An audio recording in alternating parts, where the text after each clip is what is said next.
Shunned House. By H. P. Lovecraft.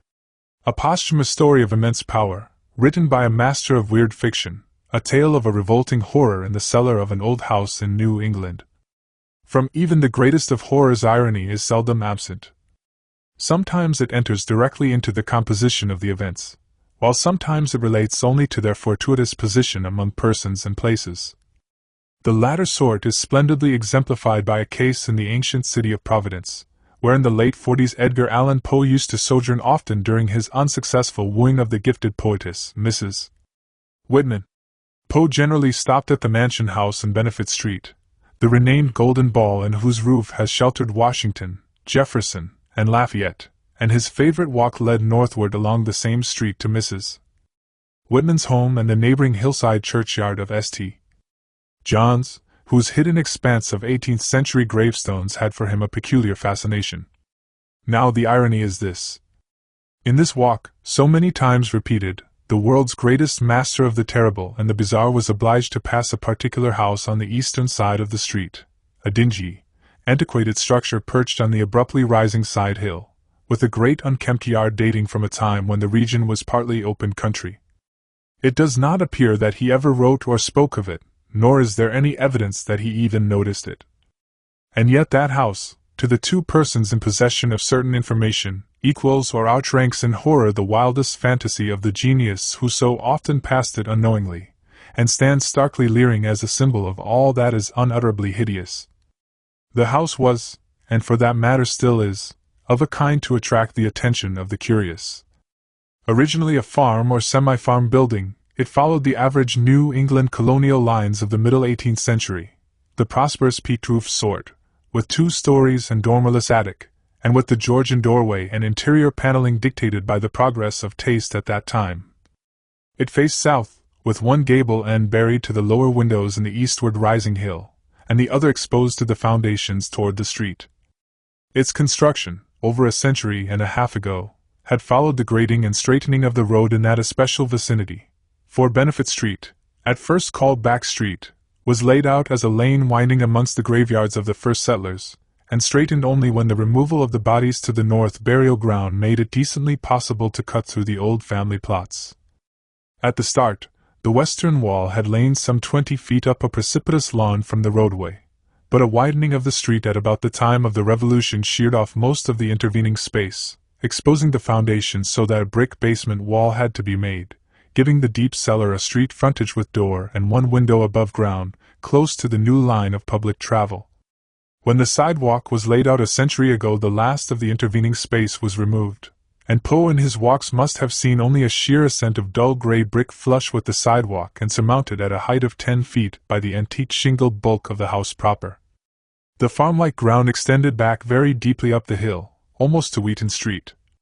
The space south of the house, abutting on Benefit Street, was of course greatly above the existing sidewalk level, forming a terrace bounded by a high bank wall of damp, mossy stone pierced by a steep flight of narrow steps which led inward between canyon-like surfaces to the upper region of mangy lawn, roomy brick walks, and neglected gardens whose dismantled cement urns, rusted kettles fallen from tripods of knotty sticks, and similar paraphernalia set off the weather-beaten front door with its broken fanlight, rotting ionic pilasters, and wormy triangular pediment. What I heard in my youth about the Shunned House was merely that people died there in alarmingly great numbers. That, I was told, was why the original owners had moved out some 20 years after building the place. It was plainly unhealthy, perhaps because of the dampness and fungus growths in the cellar, the general sickish smell, the draughts of the hallways, or the quality of the well and pump water. These things were bad enough, and these were all that gained belief among the persons whom I knew. Only the notebooks of my antiquarian uncle, Dr. Elihu Whipple, revealed to me at length the darker, vaguer surmises which formed an undercurrent of folklore among old-time servants and humble folk, surmises which never traveled far, and which were largely forgotten when Providence grew to be a metropolis with a shifting modern population. The general fact is, that the house was never regarded by the solid part of the community as in any real sense haunted. There were no widespread tales of rattling chains, cold currents of air, extinguished lights, or faces at the window. Extremists sometimes said the house was Unlucky. But that is as far as even they went. What was really beyond dispute is that a frightful proportion of persons died there, or more accurately, had died there, since after some peculiar happenings over 60 years ago the building had become deserted through the sheer impossibility of renting it. These persons were not all cut off suddenly by any one cause, rather did it seem that their vitality was insidiously sapped, so that each one died the sooner from whatever tendency to weakness he may have naturally had. And those who did not die displayed in varying degree a type of anemia or consumption, and sometimes a decline of the mental faculties, which spoke ill for the salubriousness of the building. Neighboring houses, it must be added, seemed entirely free from the noxious quality. This much I knew before my insistent questioning led my uncle to show me the notes, which finally embarked us both on our hideous investigation.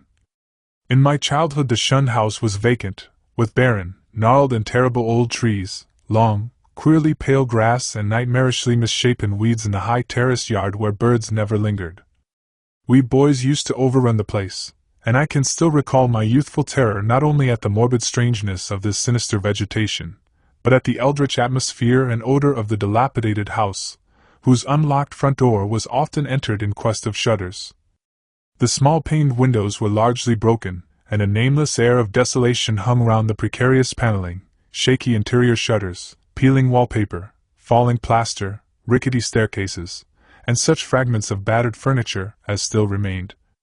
The dust and cobwebs added their touch of the fearful, and brave indeed was the boy who would voluntarily ascend the ladder to the attic, a vast raftered length lighted only by small blinking windows in the gable ends, and filled with a mass wreckage of chests, chairs, and spinning wheels which infinite years of deposit had shrouded and festooned into monstrous and hellish shapes.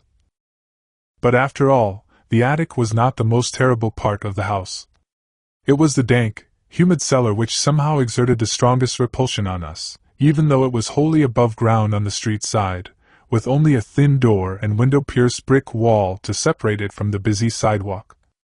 We scarcely knew whether to haunt it in spectral fascination, or to shun it for the sake of our souls and our sanity. For one thing, the bad odor of the house was strongest there, and for another thing, we did not like the white fungus growths which occasionally sprang up in rainy summer weather from the hard earth floor. Those fungi, grotesquely like the vegetation in the yard outside, were truly horrible in their outlines, detestable parodies of toadstools and Indian pipes, whose like we had never seen in any other situation. They rotted quickly, and at one stage became slightly phosphorescent, so that nocturnal passers-by sometimes spoke of witch fires glowing behind the broken panes of the fader-spreading windows. We never, even in our wildest Halloween moods, visited the cellar by night, but in some of our daytime visits could detect the phosphorescence, especially when the day was dark and wet. There was also a subtler thing we often thought we detected, a very strange thing which was, however, merely suggestive at most. I refer to a sort of cloudy whitish pattern on the dirt floor, a vague, shifting deposit of mold or niter which we sometimes thought we could trace amidst the sparse fungus growths near the huge fireplace of the basement kitchen. Once in a while it struck us that this patch bore an uncanny resemblance to a doubled-up human figure, though generally no such kinship existed, and often there was no whitish deposit whatever. On a certain rainy afternoon when this illusion seemed phenomenally strong, and when, in addition, I had fancied I glimpsed a kind of thin, yellowish, shimmering exhalation rising from the nitrous pattern toward the yawning fireplace, I spoke to my uncle about the matter. He smiled at this odd conceit, but it seemed that his smile was tinged with reminiscence. Later I heard that a similar notion entered into some of the wild ancient tales of the common folk, a notion likewise alluding to ghoulish, wolfish shapes taken by smoke from the great chimney, and queer contours assumed by certain of the sinuous tree roots that thrust their way into the cellar through the loose foundation stones. Chapter 2. Not till my adult years did my uncle set before me the notes and data which he had collected concerning the Shunned House. Dr. Whipple was a sane, conservative physician of the old school, and for all his interest in the place was not eager to encourage young thoughts toward the abnormal. His own view, postulating simply a building and location of markedly unsanitary qualities, had nothing to do with abnormality. But he realized that the very picturesqueness which aroused his own interest would in a boy's fanciful mind take on all manner of gruesome imaginative associations. The doctor was a bachelor, a white-haired, clean-shaven, old-fashioned gentleman, and a local historian of note, who had often broken a lance with such controversial guardians of tradition as Sidney S. Ryder and Thomas W. Bicknell. He lived with one manservant in a Georgian homestead with knocker and iron-railed steps, balanced eerily on the steep ascent of North Court Street beside the ancient brick court and colony house where his grandfather, a cousin of that celebrated privateersman, Captain Whipple, who burnt His Majesty's armed schooner Gaspee in 1772, had voted in the legislature on May 4, 1776, for the independence of the Rhode Island colony. Around him in the damp, low-ceiled library with the musty white paneling, heavy carved over mantel and small-paned, vine-shaded windows, were the relics and records of his ancient family, among which were many dubious allusions to the Shunned House in Benefit Street. That pest spot lies not far distant, for Benefit runs ledgewise just above the courthouse along the precipitous hill up which the first settlement climbed. When, in the end, my insistent pestering and maturing years evoked from my uncle the hoarded lore I sought, there lay before me a strange enough chronicle. Long-winded, statistical, and drearily genealogical as some of the matter was, there ran through it a continuous thread of brooding, tenacious horror and preternatural malevolence which impressed me even more than it had impressed the good doctor. Separate events fitted together uncannily, and seemingly irrelevant details held minds of hideous possibilities. A new and burning curiosity grew in me, compared to which my boyish curiosity was feeble and inchoate. The first revelation led to an exhaustive research, and finally to that shuddering quest which proved so disastrous to myself and mine. For at the last my uncle insisted on joining the search I had commenced, and after a certain night in that house he did not come away with me. I am lonely without that gentle soul whose long years were filled only with honor, virtue, good taste, benevolence, and learning. I have reared a marble urn to his memory in St. John's churchyard, the place that Poe loved, the hidden grove of giant willows on the hill, where tombs and headstones huddle quietly between the hoary bulk of the church and the houses and bank walls of Benefit Street. The history of the house, opening amidst a maze of dates, revealed no trace of the sinister either about its construction or about the prosperous and honorable family who built it. Yet from the first a taint of calamity, soon increased to boding significance, was apparent. My uncle's carefully compiled record began with the building of the structure in 1763, and followed the theme with an unusual amount of detail. The Shunned House, it seems, was first inhabited by William Harris and his wife Rhoby Dexter, with their children, Elkanah, born in 1755, Abigail, born in 1757, William, Jr., born in 1759, and Ruth, born in 1761. Harris was a substantial merchant and seaman in the West India trade, connected with the firm of Obadiah Brown and his nephews.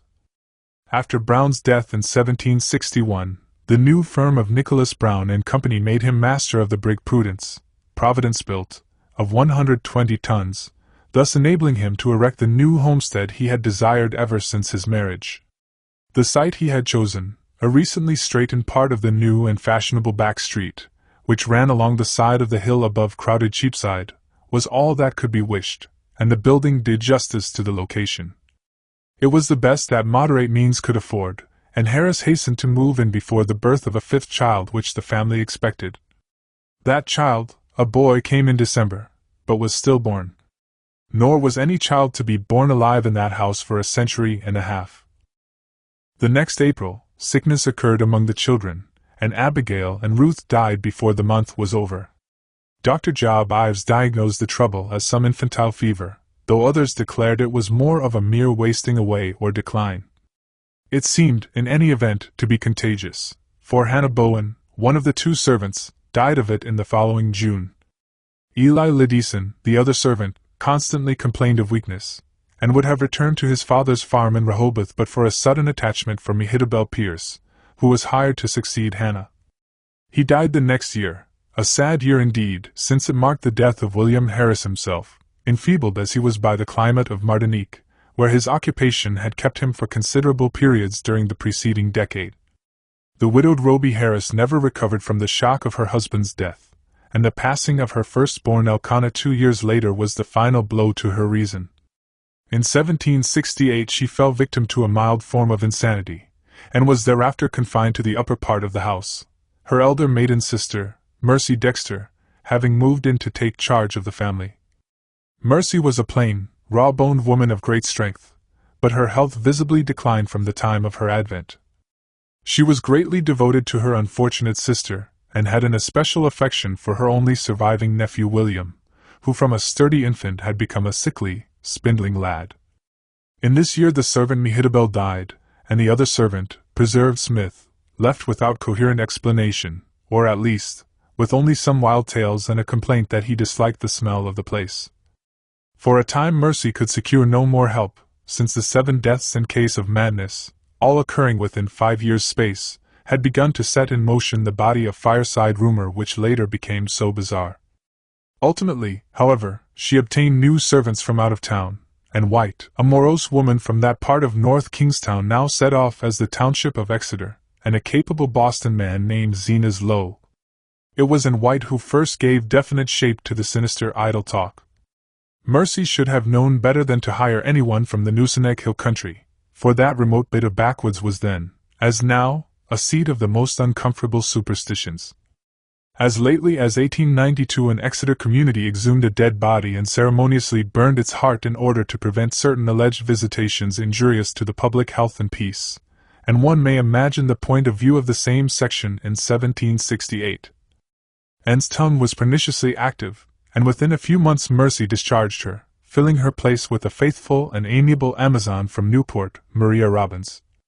Meanwhile poor Rhoby Harris, in her madness, gave voice to dreams and imaginings of the most hideous sort.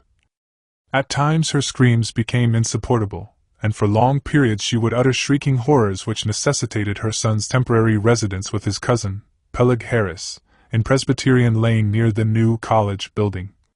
The boy would seem to improve after these visits, and had Mercy been as wise as she was well-meaning, she would have let him live permanently with Peleg. Just what Mrs. Harris cried out in her fits of violence, tradition hesitates to say, or rather, presents such extravagant accounts that they nullify themselves through sheer absurdity.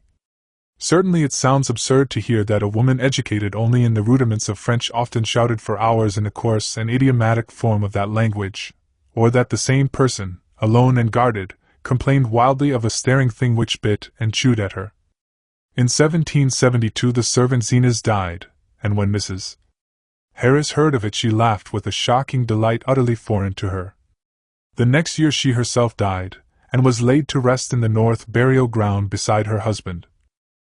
Upon the outbreak of trouble with Great Britain in 1775, William Harris, despite his scant 16 years and feeble constitution, managed to enlist in the Army of Observation under General Greene, and from that time on enjoyed a steady rise in health and prestige. In 1780, as a captain in the Rhode Island forces in New Jersey under Colonel Angell, he met and married Phoebe Hetfield of Elizabethtown, whom he brought to Providence upon his honorable discharge in the following year. The young soldier's return was not a thing of unmitigated happiness. The house, it is true, was still in good condition, and the street had been widened and changed in name from Back Street to Benefit Street.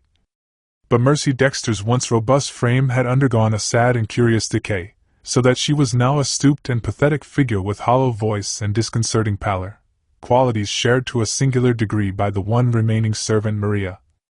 In the autumn of 1782 Phoebe Harris gave birth to a stillborn daughter, and on the 15th of the next May Mercy Dexter took leave of a useful, austere, and virtuous life.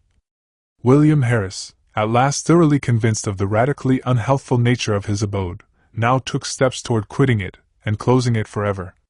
Securing temporary quarters for himself and his wife at the newly opened Golden Ball Inn, he arranged for the building of a new and finer house in Westminster Street, in the growing part of the town across the Great Bridge. There, in 1785, his son Ditty was born, and there the family dwelt till the encroachments of commerce drove them back across the river and over the hill to Angel Street, in the newer East Side residence district, where the late Archer Harris built his sumptuous but hideous French-roofed mansion in 1876. William and Phoebe both succumbed to the yellow fever epidemic of 1797, but Ditty was brought up by his cousin Rathbone Harris, Peleg's son. Rathbone was a practical man, and rented the Benefit Street house despite William's wish to keep it vacant. He considered it an obligation to his ward to make the most of all the boy's property, nor did he concern himself with the deaths and illnesses which caused so many changes of tenants, or the steadily growing aversion with which the house was generally regarded. It is likely that he felt only vexation when, in 1804, the town council ordered him to fumigate the place with sulfur, tar, and gum camphor on account of the much-discussed deaths of 4 persons, presumably caused by the then diminishing fever epidemic. They said the place had a febrile smell. Dutee himself thought little of the house, for he grew up to be a privateersman, and served with distinction on the Vigilant under Captain Cahoon in the War of 1812.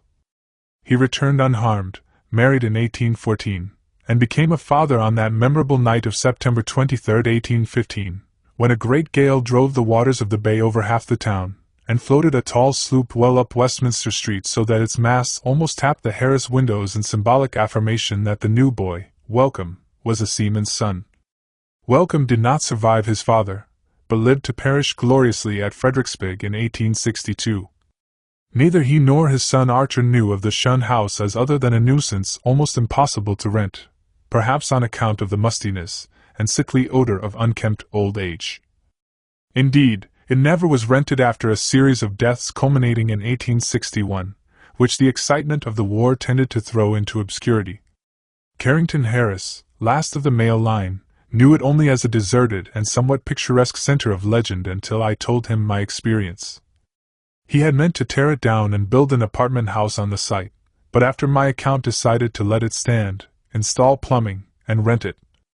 Nor has he yet had any difficulty in obtaining tenants. The horror has gone. Chapter 3. It may well be imagined how powerfully I was affected by the annals of the Harrises. In this continuous record there seemed to me to brood a persistent evil beyond anything in nature as I had known it, an evil clearly connected with the house and not with the family. This impression was confirmed by my uncle's less systematic array of miscellaneous data, legends transcribed from servant gossip, cuttings from the papers, copies of death certificates by fellow physicians, and the like. All of this material I cannot hope to give, for my uncle was a tireless antiquarian and very deeply interested in the Shunned House. But I may refer to several dominant points which earn notice by their recurrence through many reports from diverse sources. For example, the servant gossip was practically unanimous in attributing to the fungus and malodorous cellar of the house a vast supremacy in evil influence. There had been servants, and white especially, who would not use the cellar kitchen, and at least 3 well-defined legends bore upon the queer quasi-human or diabolic outlines assumed by tree roots and patches of mold in that region. These latter narratives interested me profoundly, on account of what I had seen in my boyhood, but I felt that most of the significance had in each case been largely obscured by additions from the common stock of local ghost lore.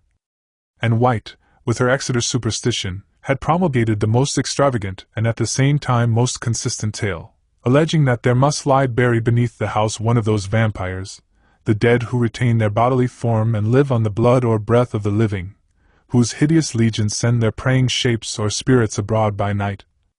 To destroy a vampire one must, the grandmothers say, exhume it and burn its heart, or at least drive a stake through that organ, and Anne's dogged insistence on a search under the cellar had been prominent in bringing about her discharge. Her tales, however, commanded a wide audience, and were the more readily accepted because the house indeed stood on land once used for burial purposes. To me their interest depended less on this circumstance than on the peculiarly appropriate way in which they dovetailed with certain other things.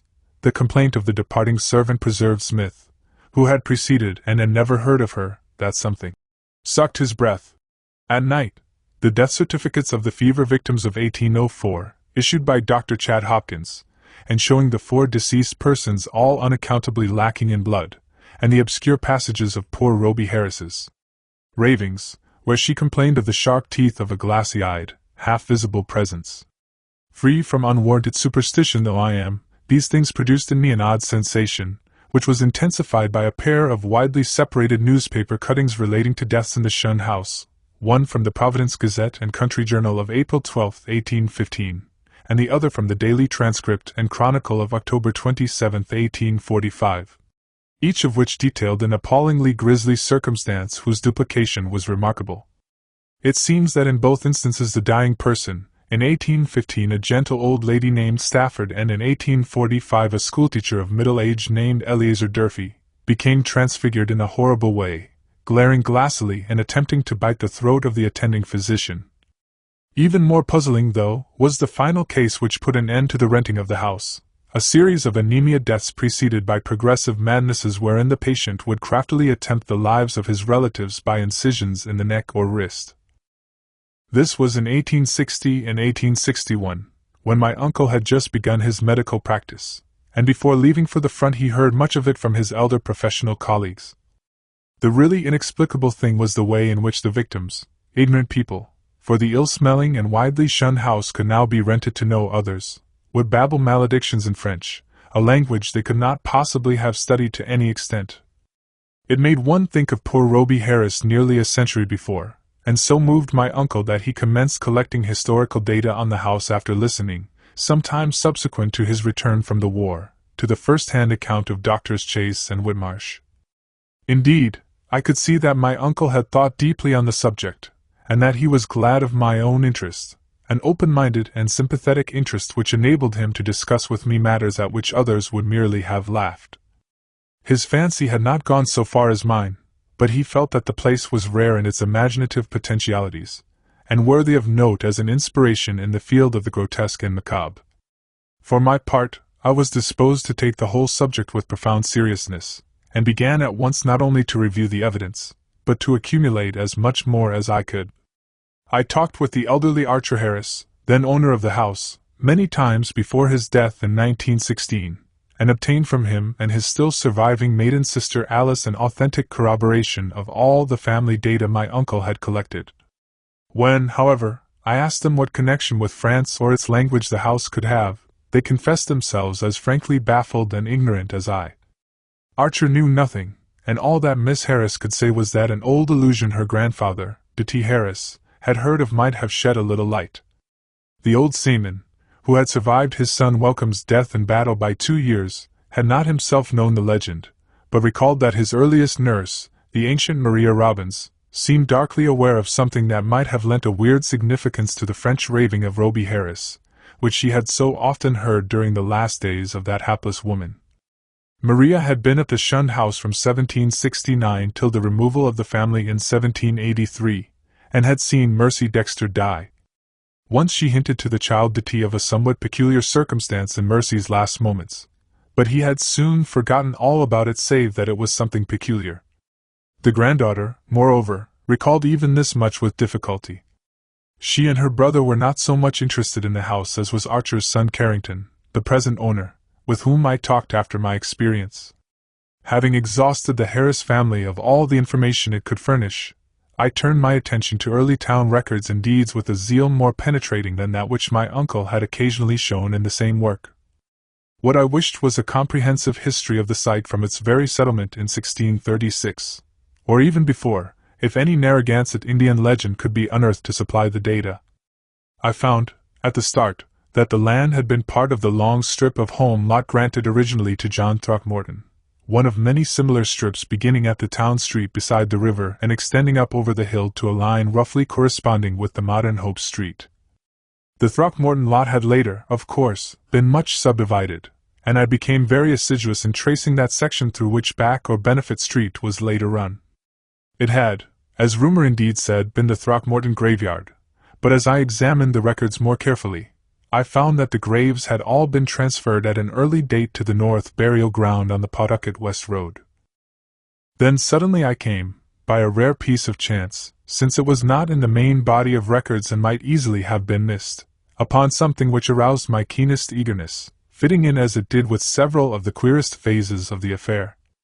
It was the record of a lease, in 1697, of a small tract of ground to an Etienne Roulet and wife.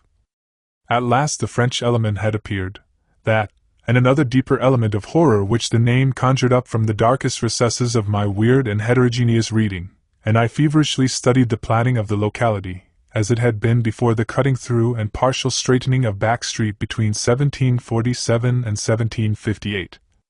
I found what I had half expected, that where the Shunned House now stood the Roulets had laid out their graveyard behind a one-story and attic cottage, and that no record of any transfer of graves existed. The document, indeed, ended in much confusion, and I was forced to ransack both the Rhode Island Historical Society and Shepley Library before I could find a local door which the name of Etienne Roulet would unlock. In the end I did find something of such vague but monstrous import that I set about at once to examine the cellar of the Shunned House itself with a new and excited minuteness. The Roulets, it seemed, had come in 1696 from East Greenwich, down the west shore of Narragansett Bay. They were Huguenots from Cod, and had encountered much opposition before the Providence selectmen allowed them to settle in the town. Unpopularity had dogged them in East Greenwich, whither they had come in 1686, after the revocation of the Edict of Nantes, and rumor said that the cause of dislike extended beyond mere racial and national prejudice, or the land disputes which involved other French settlers with the English and rivalries which not even Governor Andros could quell. But their ardent Protestantism, too ardent, some whispered, and their evident distress when virtually driven from the village down the bay, had moved the sympathy of the town fathers. Here the strangers had been granted a haven, and the swarthy Etienne Roulet, less apt at agriculture than at reading queer books and drawing queer diagrams, was given a clerical post in the warehouse at Pardon Tillinghast's Wharf, far south in Town Street. There had, however, been a riot of some sort later on, perhaps 40 years later, after old Roulet's death, and no one seemed to hear of the family after that. For a century and more, it appeared, the Roulets had been well remembered and frequently discussed as vivid incidents in the quiet life of a New England seaport. Etienne's son Paul, a surly fellow whose erratic conduct had probably provoked the riot which wiped out the family, was particularly a source of speculation, and though Providence never shared the witchcraft panics of her Puritan neighbors, it was freely intimated by old wives that his prayers were either uttered at the proper time nor directed toward the proper object. All this had undoubtedly formed the basis of the legend known by old Maria Robbins. What relation it had to the French ravings of Roby Harris and other inhabitants of the Shunned House, imagination or future discovery alone could determine. I wondered how many of those who had known the legends realized that additional link with the terrible which my wider reading had given me, that ominous item in the annals of morbid horror which tells of the creature Jacques Roulet, of Cod, who in 1598 was condemned to death as a demoniac but afterwards saved from the stake by the Paris Parliament, and shut in a madhouse. He had been found covered with blood and shreds of flesh in a wood, shortly after the killing and rending of a boy by a pair of wolves. One wolf was seen to lope away unhurt. Surely a pretty hearthside tale, with a queer significance as to name and place, but I decided that the Providence gossips could not have generally known of it. Had they known, the coincidence of names would have brought some drastic and frightened action. Indeed, might not its limited whispering have precipitated the final riot which erased the Roulets from the town? I now visited the accursed place with increased frequency, studying the unwholesome vegetation of the garden, examining all the walls of the building, and poring over every inch of the earthen cellar floor.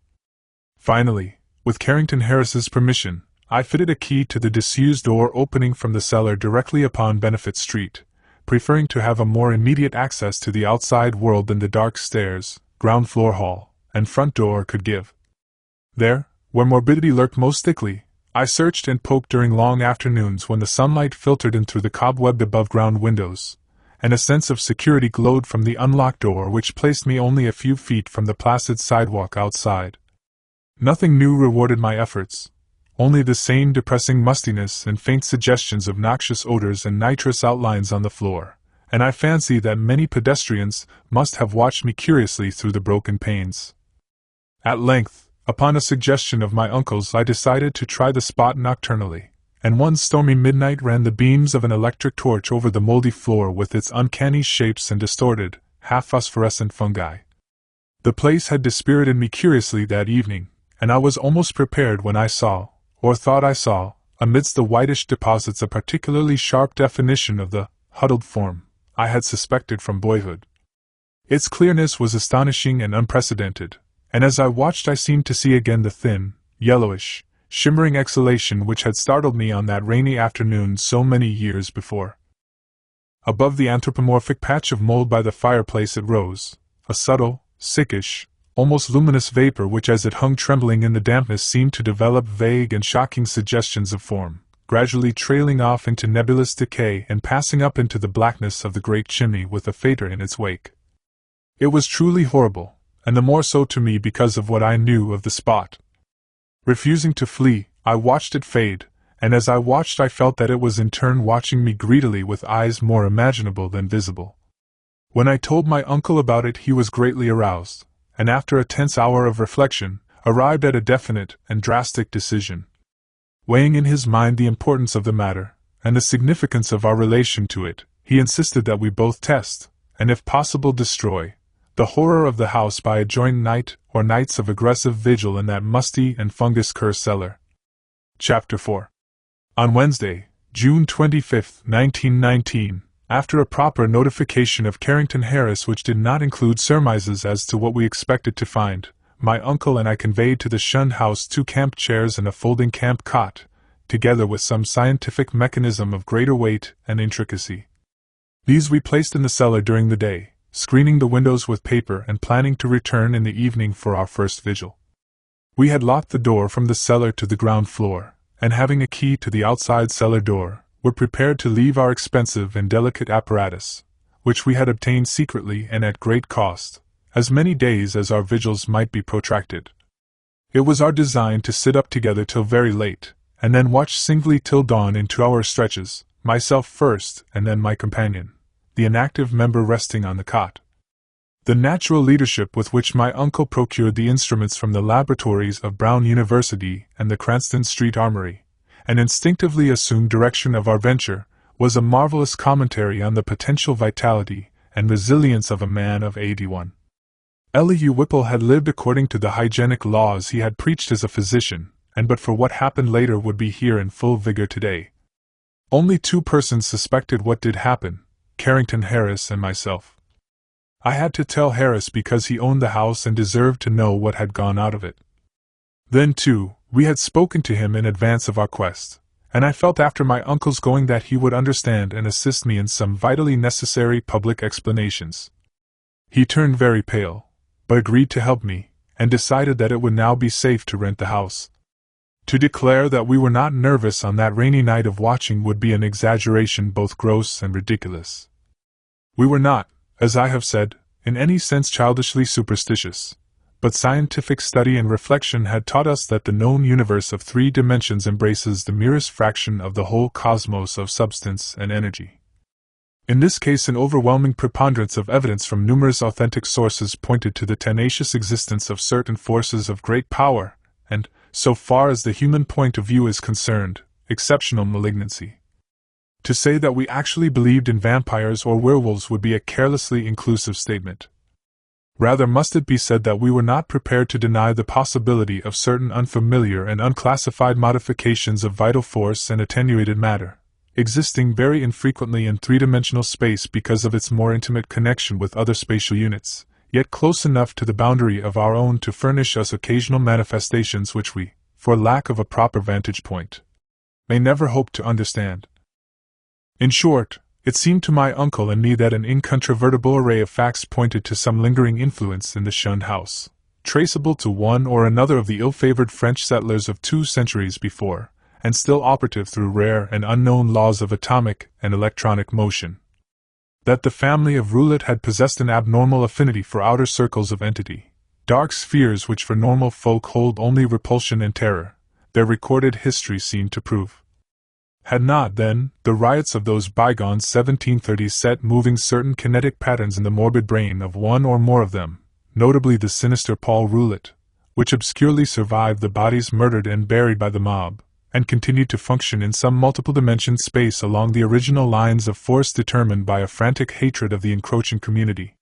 Such a thing was surely not a physical or biochemical impossibility in the light of a newer science which includes the theories of relativity and intraatomic action.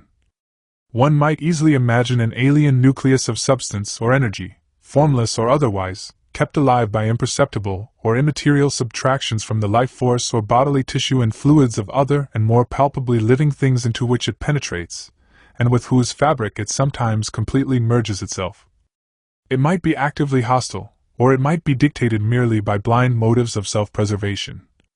In any case, such a monster must of necessity be in our scheme of things an anomaly and an intruder, whose extirpation forms a primary duty with every man not an enemy to the world's life, health, and sanity.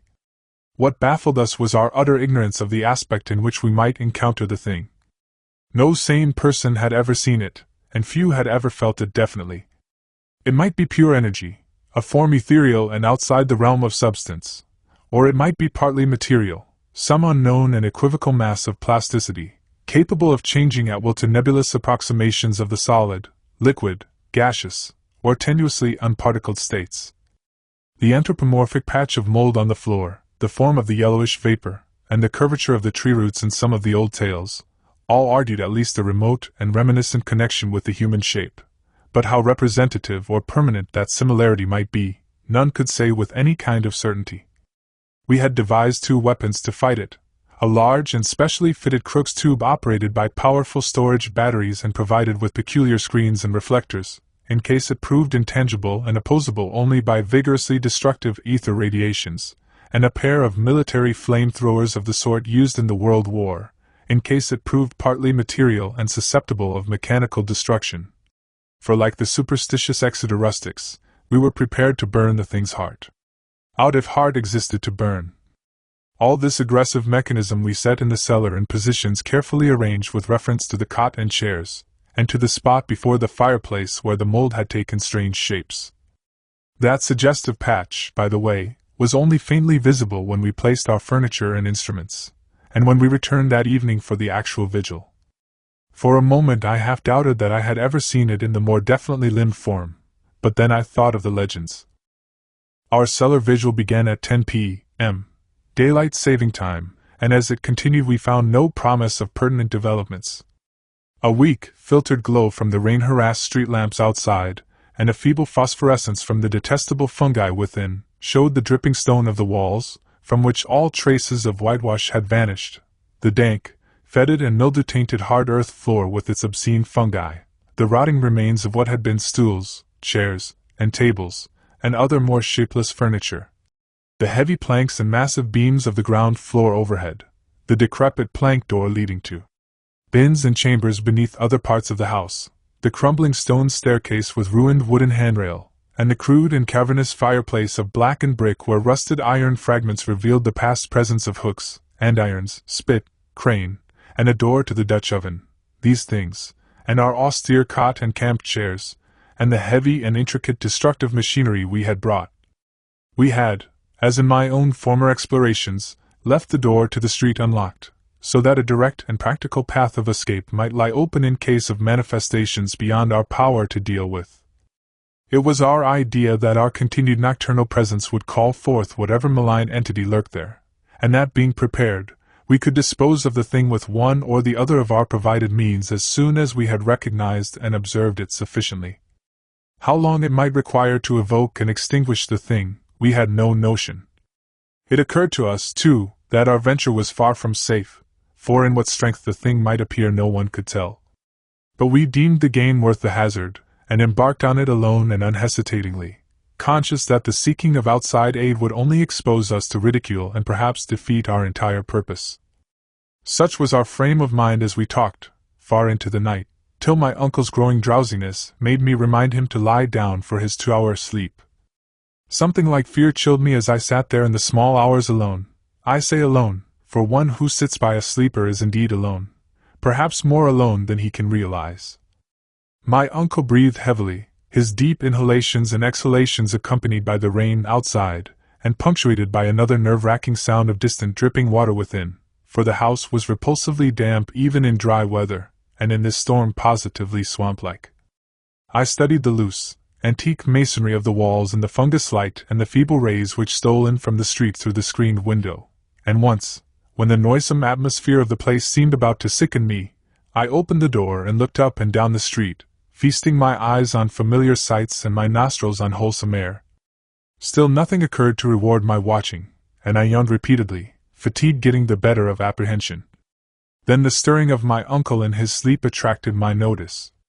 He had turned restlessly on the cot several times during the latter half of the first hour, but now he was breathing with unusual irregularity, occasionally heaving a sigh which held more than a few of the qualities of a choking moan.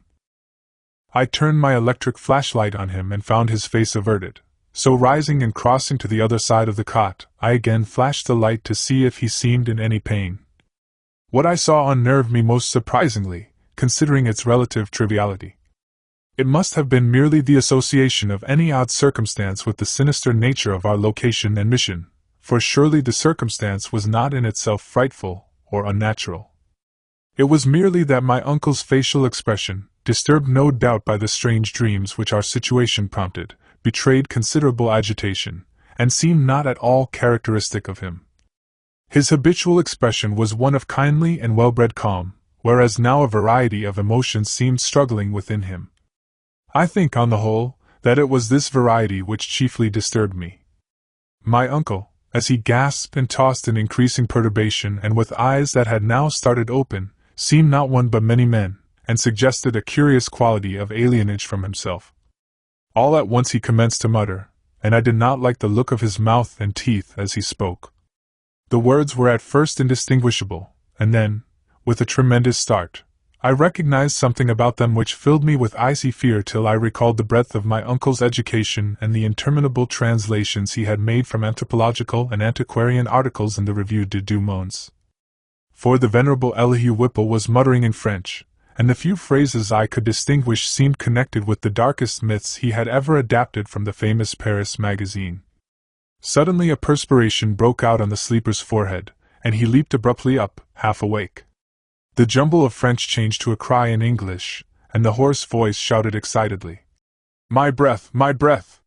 Then the awakening became complete, and with a subsidence of facial expression to the normal state my uncle seized my hand and began to relate a dream whose nucleus of significance I could only surmise with a kind of awe. He had, he said, floated off from a very ordinary series of dream pictures into a scene whose strangeness was related to nothing he had ever read. It was of this world, and yet not of it, a shadowy geometrical confusion in which could be seen elements of familiar things in most unfamiliar and perturbing combinations. There was a suggestion of queerly disordered pictures superimposed one upon another, an arrangement in which the essentials of time as well as of space seemed dissolved and mixed in the most illogical fashion. In this kaleidoscopic vortex of phantasmal images were occasional snapshots, if one might use the term, of singular clearness but unaccountable heterogeneity. Once my uncle thought he lay in a carelessly dug open pit, with a crowd of angry faces framed by straggling locks and three-cornered hats frowning down on him. Again he seemed to be in the interior of a house, an old house, apparently, but the details and inhabitants were constantly changing, and he could never be certain of the faces or the furniture, or even of the room itself, since doors and windows seemed in just as great a state of flux as the presumably more mobile objects. It was queer, damnably queer, and my uncle spoke almost sheepishly, as if half expecting not to be believed, when he declared that of the strange faces many had unmistakably borne the features of the Harris family. And all the while there was a personal sensation of choking, as if some pervasive presence had spread itself through his body and sought to possess itself of his vital processes. I shuddered at the thought of those vital processes, worn as they were by 81 years of continuous functioning, in conflict with unknown forces of which the youngest and strongest system might well be afraid, but in another moment reflected that dreams are only dreams, and that these uncomfortable visions could be, at most, no more than my uncle's reaction to the investigations and expectations which had lately filled our minds to the exclusion of all else. Conversation, also, soon tended to dispel my sense of strangeness, and in time I yielded to my yawns and took my turn at slumber. My uncle seemed now very wakeful, and welcomed his period of watching even though the nightmare had aroused him far ahead of his allotted 2 hours. Sleep seized me quickly, and I was at once haunted with dreams of the most disturbing kind. I felt, in my visions, a cosmic and abysmal lowness, with hostility surging from all sides upon some prison where I lay confined. I seemed bound and gagged, and taunted by the echoing yells of distant multitudes who thirsted for my blood. My uncle's face came to me with less pleasant association than in waking hours, and I recall many futile struggles and attempts to scream. It was not a pleasant sleep, and for a second I was not sorry for the echoing shriek which clove through the barriers of dream and flung me to a sharp and startled awakeness in which every actual object before my eyes stood out with more than natural clearness and reality. Chapter 5. I had been lying with my face away from my uncle's chair, so that in this sudden flash of awakening I saw only the door to the street, the window, and the wall and floor and ceiling toward the north of the room, all photographed with morbid vividness on my brain in a light brighter than the glow of the fungi or the rays from the street outside. It was not a strong, or even a fairly strong light, certainly not nearly strong enough to read an average book by. But it cast a shadow of myself and the cot on the floor, and had a yellowish, penetrating force that hinted at things more potent than luminosity. This I perceived with unhealthy sharpness despite the fact that two of my other senses were violently assailed. For on my ears rang the reverberations of that shocking scream, while my nostrils revolted at the stench which filled the place. My mind, as alert as my senses, recognized the gravely unusual, and almost automatically I leaped up and turned about to grasp the destructive instruments which we had left trained on the moldy spot before the fireplace. As I turned, I dreaded what I was to see, for the scream had been in my uncle's voice, and I knew not against what menace I should have to defend him and myself. Yet after all, the sight was worse than I had dreaded. There are horrors beyond horrors, and this was one of those nuclei of all dreamable hideousness which the cosmos saves to blast an accursed and unhappy few. Out of the fungus-ridden earth steamed up a vaporous corpse-light, yellow and diseased, which bubbled and lapped to a gigantic height in vague outlines half human and half monstrous, through which I could see the chimney and fireplace beyond. It was all eyes, wolfish and mocking, and the rugose insect-like head dissolved at the top to a thin stream of mist which curled putridly about, and finally vanished up the chimney. I say that I saw this thing, but it is only in conscious retrospection that I ever definitely traced its damnable approach to form. At the time, it was to me only a seething, dimly phosphorescent cloud of fungus loathsomeness, enveloping and dissolving to an abhorrent plasticity the one object on which all my attention was focused. That object was my uncle, the venerable Elihu Whipple, who with blackening and decaying features leered and gibbered at me, and reached out dripping claws to rend me in the fury which this horror had brought. It was a sense of routine which kept me from going mad. I had drilled myself in preparation for the crucial moment, and blind training saved me. Recognizing the bubbling evil as no substance reachable by matter or material chemistry, and therefore ignoring the flamethrower which loomed on my left, I threw on the current of the Crookes tube apparatus, and focused toward that scene of immortal blasphemousness the strongest ether radiations which man's art can arouse from the spaces and fluids of nature. There was a bluish haze and a frenzied sputtering, and the yellowish phosphorescence grew dimmer to my eyes. But I saw the dimness was only that of contrast, and that the waves from the machine had no effect whatever. Then, in the midst of that demoniac spectacle, I saw a fresh horror which brought cries to my lips and sent me fumbling and staggering toward that unlocked door to the quiet street, careless of what abnormal terrors I loosed upon the world, or what thoughts or judgments of men I brought down upon my head. In that dim blend of blue and yellow the form of my uncle had commenced a nauseous liquefaction whose essence eludes all description, and in which there played across his vanishing face such changes of identity as only madness can conceive. He was at once a devil and a multitude, a charnel house and a pageant. Lit by the mixed and uncertain beams, that gelatinous face assumed a dozen, a score, 100, aspects, grinning, as it sank to the ground on a body that melted like tallow, in the caricatured likeness of legions strange and yet not strange. I saw the features of the Harris line, masculine and feminine, adult and infantile, and other features old and young, coarse and refined, familiar and unfamiliar. For a second there flashed a degraded counterfeit of a miniature of poor mad Roby Harris that I had seen in the School of Design Museum, and another time I thought I caught the raw-boned image of Mercy Dexter, as I recalled her from a painting in Carrington Harris's house. It was frightful beyond conception, toward the last, when a curious blend of servant and baby visages flickered close to the fungus floor where a pool of greenish grease was spreading. It seemed as though the shifting features fought against themselves and strove to form contours like those of my uncle's kindly face. I like to think that he existed at that moment, and that he tried to bid me farewell. It seems to me I hiccuped a farewell from my own parched throat as I lurched out into the street, a thin stream of grease following me through the door to the rain-drenched sidewalk. The rest is shadowy and monstrous. There was no one in the soaking street, and in all the world there was no one I dared tell. I walked aimlessly south past College Hill and the Athenaeum, down Hopkins Street, and over the bridge to the business section where tall buildings seemed to guard me as modern material things guard the world from ancient and unwholesome wonder. Then gray dawn unfolded wetly from the east, silhouetting the archaic hill and its venerable steeples, and beckoning me to the place where my terrible work was still unfinished. And in the end I went, wet, hatless, and dazed in the morning light, and entered that awful door in Benefit Street which I had left ajar, and which still swung cryptically in full sight of the early householders to whom I dared not speak. The grease was gone, for the moldy floor was porous, and in front of the fireplace was no vestige of the giant doubled-up form traced in niter. I looked at the cot, the chairs, the instruments, my neglected hat, and the yellowed straw hat of my uncle. Dazedness was uppermost, and I could scarcely recall what was dream and what was reality. Then thought trickled back, and I knew that I had witnessed things more horrible than I had dreamed. Sitting down, I tried to conjecture as nearly as sanity would let me just what had happened, and how I might end the horror, if indeed it had been real. Matter it seemed not to be, nor ether, nor anything else conceivable by mortal mind. What, then, but some exotic emanation, some vampirish vapor such as Exeter rustics tell of as lurking over certain churchyards?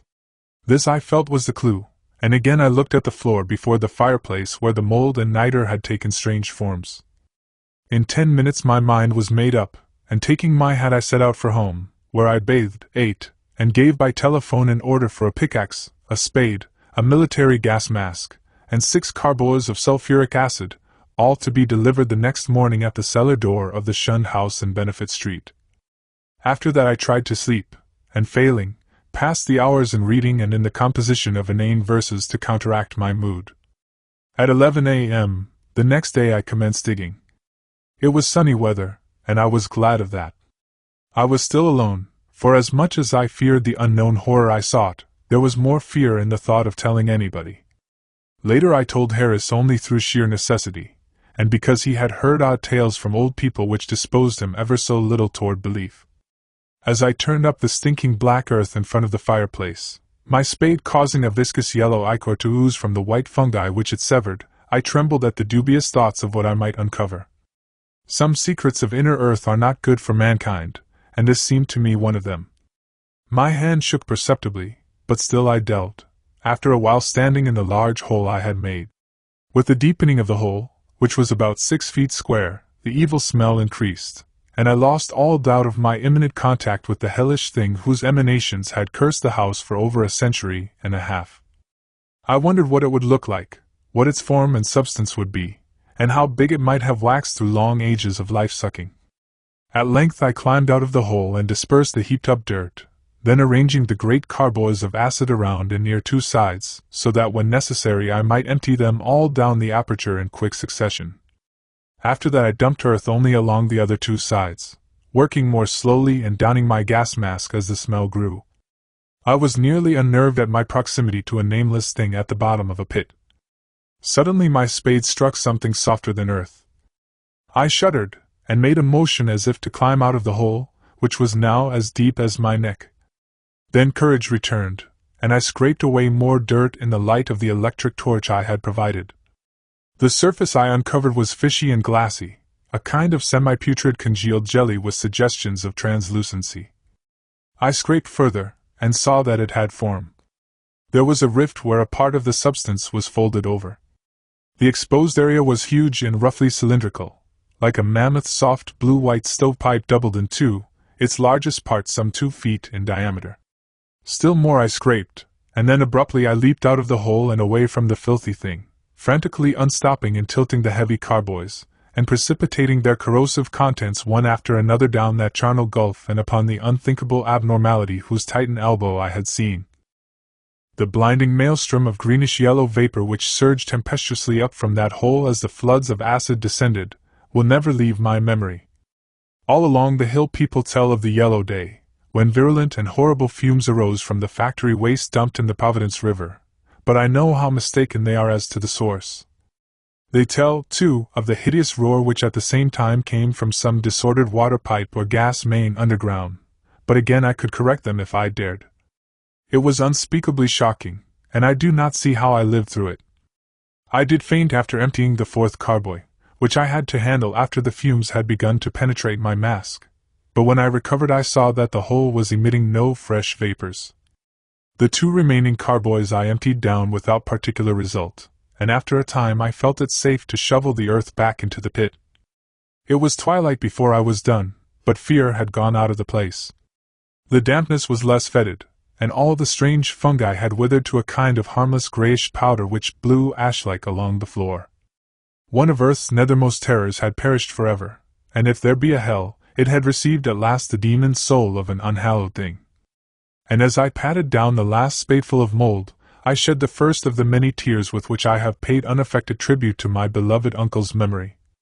The next spring no more pale grass and strange weeds came up in the Shunned House's terrace garden, and shortly afterward Carrington Harris rented the place. It is still spectral, but its strangeness fascinates me, and I shall find mixed with my relief a queer regret when it is torn down to make way for a tawdry shop or vulgar apartment building. The barren old trees in the yard have begun to bear small, sweet apples, and last year the birds nested in their gnarled boughs.